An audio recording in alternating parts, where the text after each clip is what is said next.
I still remember the exact second my entire life cracked open, not with a scream or a confession, but with silence.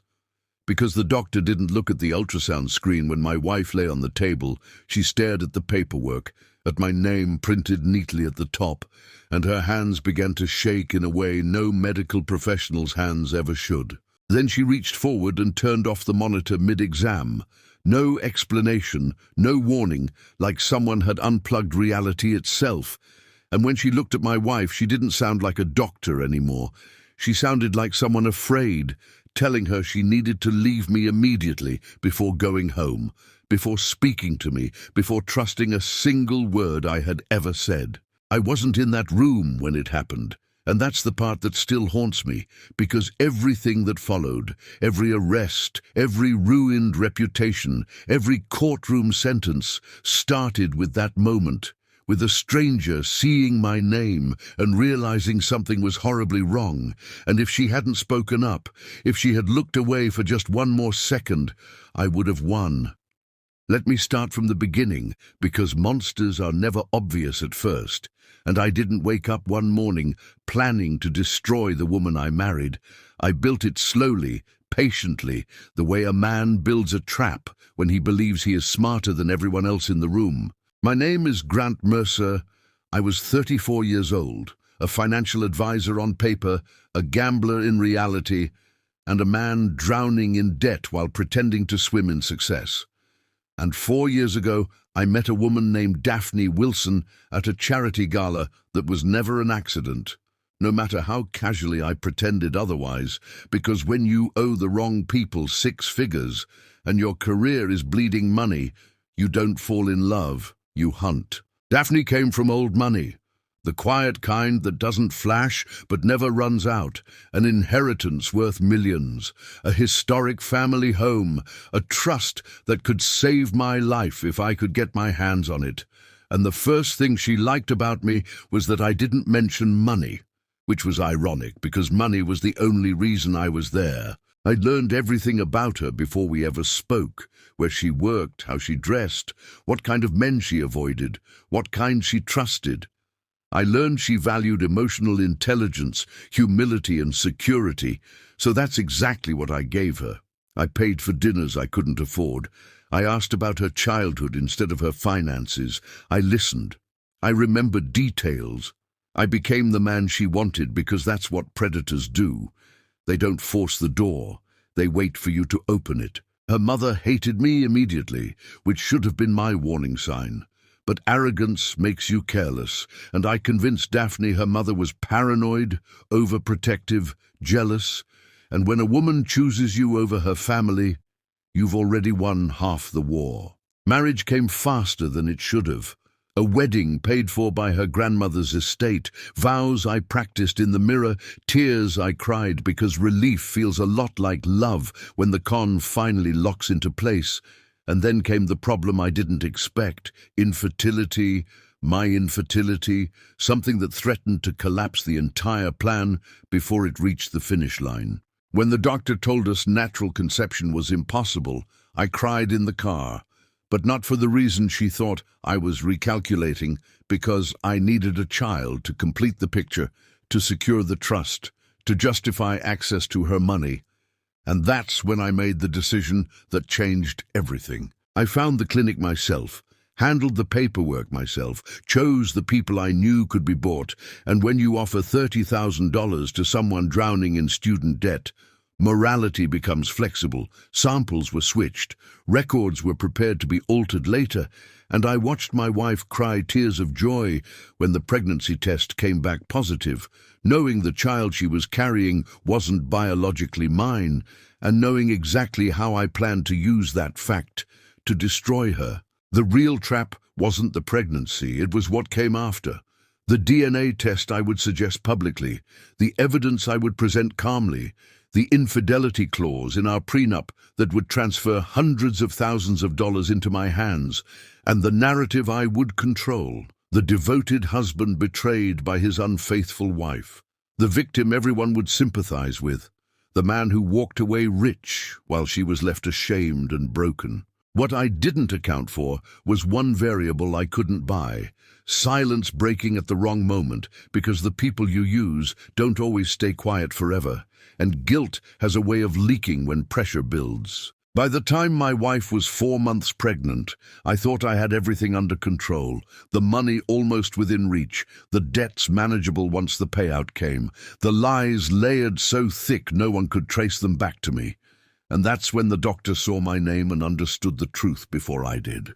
And that's where this story actually begins, not with love, not with marriage, but with the moment the chessboard flipped, and I didn't realize I was no longer the one setting the traps. I didn't sleep that night, not even for a minute, because once you realize the person beside you is lying to your face every single day, your brain refuses to shut down. I kept replaying the doctor's words in my head over and over again. Leave your husband today. Get a lawyer before you go home. She hadn't said it with drama or panic. She said it like someone reading a medical warning label, calm, direct, final, like she knew hesitation could destroy me. I drove home slowly, gripping the steering wheel harder than necessary, checking my mirrors, even though I knew I wasn't being followed. Paranoia comes free when trust dies. The house looked the same from outside. Warm lights, familiar driveway, nothing screaming danger, and that almost scared me more because monsters don't always look like monsters. Sometimes they look like the man who kisses your forehead and asks if you're hungry. He was waiting in the kitchen, smiling, asking how the appointment went, if the baby was okay. I matched his energy, smiled back, hugged him, even laughed at one of his jokes, and the moment his body relaxed, I knew the truth. He thought I was still clueless. He thought the board was still set, exactly how he wanted. That night I apologized to him, blamed my hormones, told him I'd been overthinking lately. His shoulders dropped instantly, like a man whose biggest fear just vanished. That's when I understood how calculated he really was. My fear wasn't hurting him, it was feeding him. The next morning, I didn't go to work. I told him I had meetings. I drove 2 hours away to see a private investigator, a woman with sharp eyes and zero patience for excuses. I laid everything out: the clinic, the bribes, the plan to frame me, the money, the lies. She didn't look shocked. She looked interested, like a hunter who just found fresh tracks. She uncovered everything faster than I expected: gambling debts, 6 figures unpaid, shady lenders, the affair, hotel receipts, texts, photos, and then the worst part. This wasn't his first attempt. He'd targeted another wealthy woman years ago. Same charm, same script, same exit when he got caught. I sat in my car afterward, shaking not from fear, but from clarity. This wasn't a mistake, this wasn't desperation, this was a pattern, and I wasn't the first target, just the one who almost paid the highest price. That night he crawled into bed beside me, sleeping peacefully, while I stared at the ceiling, planning the end of his entire life. And for the first time since this began, I didn't feel scared. I felt ready. The hardest call I made wasn't to the investigator or the lawyer. It was to my mother, the woman I had pushed away for 2 years, because I chose a man who knew exactly how to look trustworthy. The phone rang twice before she answered, and the moment she heard my voice, she knew something was wrong. I didn't explain everything at once. I couldn't, my throat locked up, and all I managed to say was, "You were right about him, and I am so sorry." There was silence on the line, and I braced myself for anger, for I told you so. For disappointment instead. She said one sentence that broke me completely: "What do you need?" That's when I understood real love doesn't wait for apologies. It moves immediately into protection within 48 hours. She had connected me to a divorce attorney who looked harmless, but spoke like a sniper, and a prosecutor who specialized in fraud and financial crimes. Men like my husband underestimated people like them all the time. While the legal machine started moving, I kept acting normal at home. I laughed when he joked. I asked about his day. I cooked dinner and kissed his cheek goodnight, because fear was his oxygen, and I refused to give him any more of it. Behind the scenes, everything was collapsing for him. His firm discovered missing funds. His access was frozen. His assistant vanished the moment investigators asked questions. The gambling debts surfaced, and suddenly the people he owed money to started calling non-stop, the kind of calls that don't leave voicemails. Then I planned the party. I told him I wanted to celebrate the baby, a gathering at the estate, family, friends, champagne, sunlight. He loved the idea of an audience, he always did. People were props to him, tools to reinforce the story. He told himself that he was winning. He didn't know police were waiting. He didn't know witnesses were invited. He didn't know evidence was stacked in folders thicker than his lies. The day of the party, he practiced his smile in the mirror. I watched from the doorway, realizing how empty his eyes really were. This man thought he was about to secure his future. He had no idea he was walking into his ending. The estate looked perfect that afternoon. Sunlight spilling across the lawn, white tents standing, tall flowers everywhere, the kind of beauty that makes people feel safe and distracted, exactly what he needed and exactly what I needed too. He was in his element, shaking hands, laughing, touching my stomach every time a camera appeared. Playing the devoted husband to perfection, I watched people fall for it again, neighbors, friends, colleagues, even his parents, glowing with pride, and I realized something terrifying. He had been practicing this role long before he ever met me. Around 3 in the afternoon, he did exactly what I expected. He pulled me closer, raised his voice just enough for others to hear, and suggested the DNA test right there at the party, framed as romance, framed as proof, framed as love. People smiled, nodded, some even clapped. I pretended to hesitate because hesitation makes the trap feel real. Then I agreed. Instead of reaching for a DNA kit, I walked toward the small platform by the fountain and picked up the microphone. The music faded, conversations stopped, and suddenly every eye was on me. He smiled from the crowd, already rehearsing his shocked face. I thanked everyone for coming and said this gathering was about truth. That word made his smile tighten, just a little. I said my husband wanted a reveal today, and I wanted to help him do exactly that. Then I opened the first folder. I spoke slowly, clearly, calmly, because truth doesn't need volume. I explained the fertility diagnosis, I explained the clinic he chose, and then I showed the original medical records, the unaltered ones. The room shifted. People leaned forward. I watched his color drain. I said my husband paid to switch samples. I named the amounts, the nurse, the embryologist, the donor. I pointed to the man standing at the edge of the crowd who stepped forward quietly and confirmed everything. Gasps rippled across the lawn.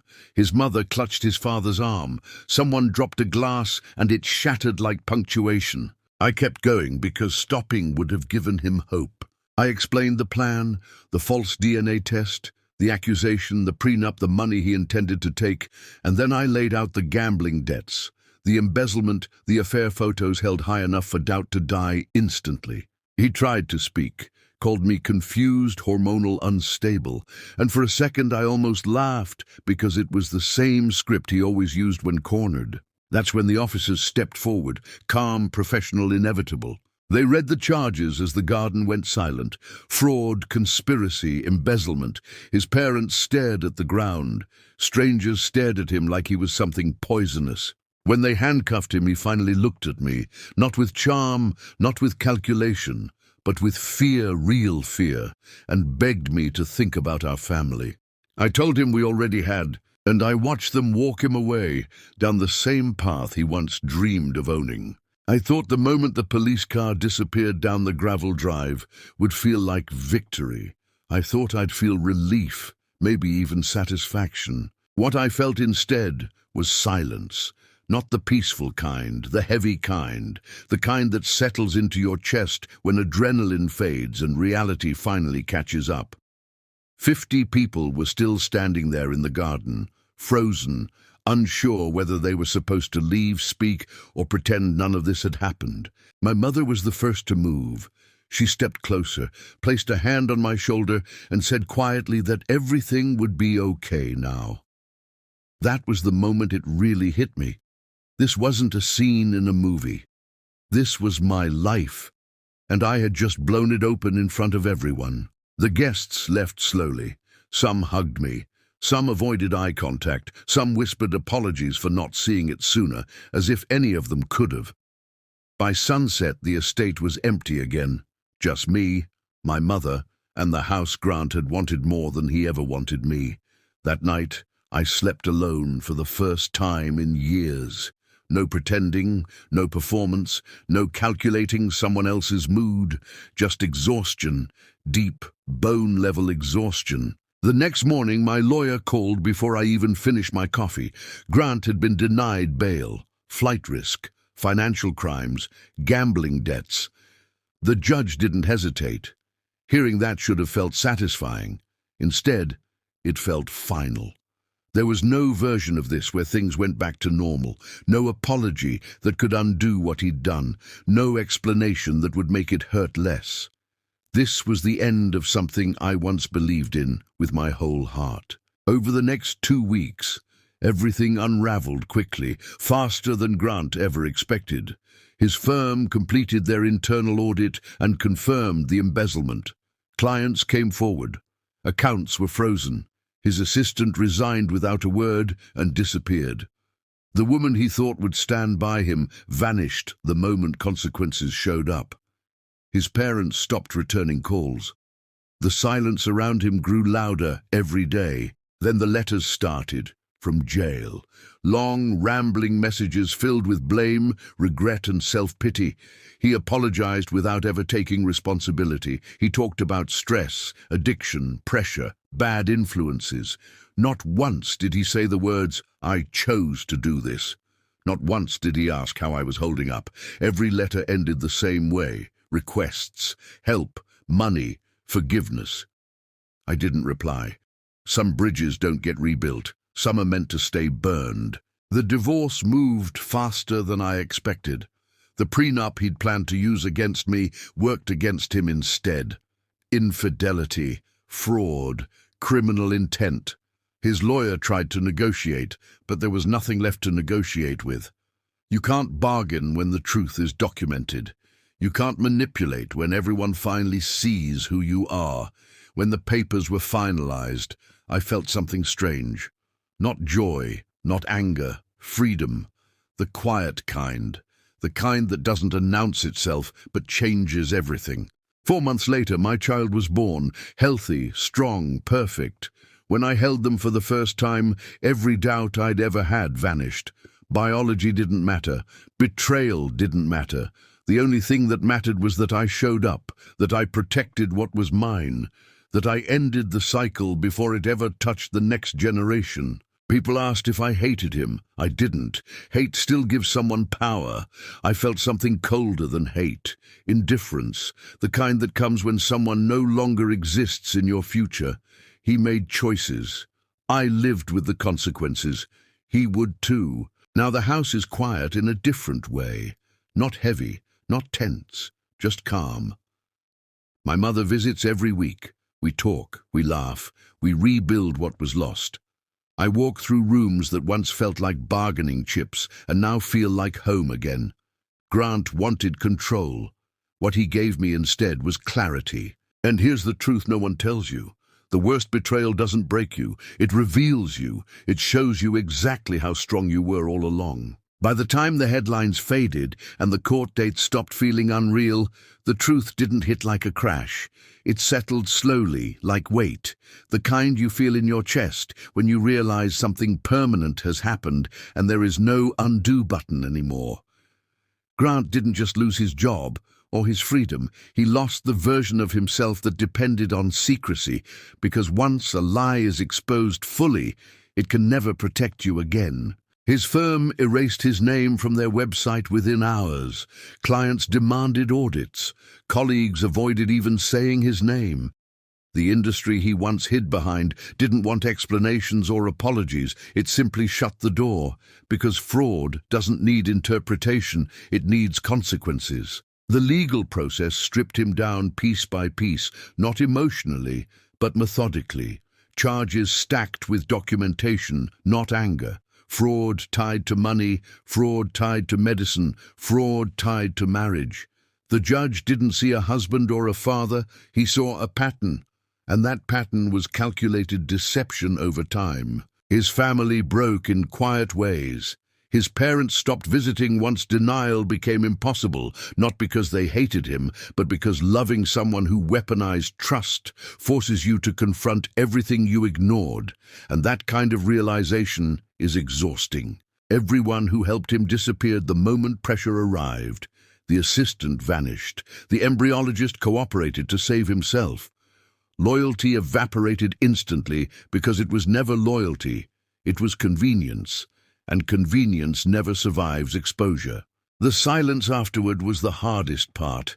Sitting alone in a house he once wanted to control, realizing the fight was never really about money. He didn't want the inheritance. He wanted control. He wanted to decide what was true, who would be believed, and who would disappear quietly. The baby arrived months later, healthy, calm, untouched by the machinery that created their existence. That's when the final clarity came. The child was never leverage. The child was collateral. The real weapon was silence, and he expected mine. Grant believed power lived in secrets. He believed intelligence meant manipulation. He believed love was a performance until it paid out. What he never understood is that truth doesn't rush. It documents. It waits. It lets people underestimate it. And when it finally speaks, it doesn't scream. It ends things. I didn't celebrate his fall. I didn't feel victorious. I felt finished. Finished shrinking myself to protect someone else's lies. Finished apologizing for instincts that were right all along. Finished confusing survival with weakness. I didn't destroy him. I stopped covering for him. And that difference matters more than revenge ever could. Now I want to ask you something honestly. If you discovered the person sleeping next to you had been planning your ruin quietly and patiently, would you expose them publicly or disappear quietly? Do you believe desperation excuses cruelty, or does it reveal it? And when someone shows you who they really are, how long do you think loyalty should last? Tell me what you would have done. Because the answers people avoid saying out loud are usually the ones that matter most.